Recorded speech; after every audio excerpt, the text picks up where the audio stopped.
সেদিন আমার বাসায় চলে এসেছিল খুবই স্পেশাল কিছু গেস্ট, আর তাদের জন্যই করেছিলাম একদমই আস্ত একটা মাছ ফ্রাই।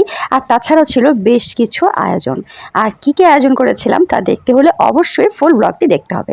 আসসালামু আলাইকুম, welcome to Prabhas daily life blog. কেমন আছেন সবাই? সেদিন আমার বাসায় চলে এসেছিল খুবই স্পেশাল কিছু গেস্ট, আর তাদের জন্যই আয়োজন করে ফেলেছিলাম।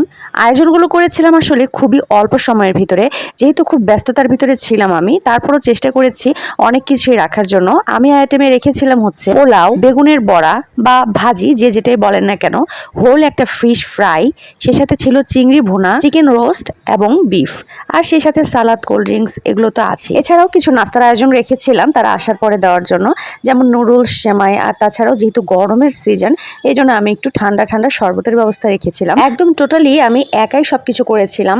আর এটা নিজেই পরবর্তীতে আমি চিন্তা করলাম, তার কারণ আমি আসলে এত বেশি রান্নায় পারদর্শীও না, বা খুব দ্রুত সময়ে আমি এত বেশি রান্না করতেও পারি না।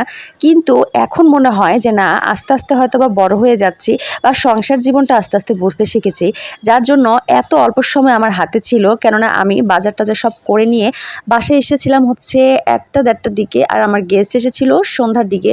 তো এর ভিতরেই আমি সব কিছু আইটেম একদম কমপ্লিট করে ফেলেছিলাম, শুধু ফিশটা রেখেছিলাম যাতে করে গেস্ট আসার পরে তখন আমি ফ্রাই করে দিতে পারি, এতে করে একদম টাটকা ফিশটা তারা খেতে পারবে। আর তারা আসার সময় কিছু ডেজার্ট নিয়ে এসেছিল, মিষ্টি, এবং সেই সাথে খুব সুন্দর একটা কেক নিয়ে এসেছিল। তো আমরা খাওয়া দাওয়া শেষে গল্প করছিলাম এবং এই ডেজার্টগুলোও খাচ্ছিলাম, এবং সবশেষে কিন্তু কেক কেটে কেক খেয়ে খুব মজা করে গল্প করে আড্ডায় আড্ডায় আমাদের এই গেস্ট আপ্যায়নটা শেষ হয়েছিল। তো আমার ইন টোটাল এই আয়োজনটা আপনাদের কাছে কেমন লেগেছে অবশ্যই কমেন্টসে জানাবেন। আর হ্যাঁ, প্লিজ প্লিজ প্লিজ আমাকে ফেসবুক, টিকটক এবং ইউটিউবে অবশ্যই কিন্তু সাপোর্ট করবেন। সবাইকে অনেক অনেক অনেক ধন্যবাদ। সবাই আমার জন্য অনেক দোয়া রাখবেন। যদি ভালো লেগে থাকে অবশ্যই লাইক, কমেন্ট এবং শেয়ার করবেন, এবং সেই সাথে প্লিজ প্লিজ প্লিজ আমার ফেসবুক, টিকটক এবং ইউটিউবে, আমি আবারও বলছি, অবশ্যই সাপোর্ট করবেন।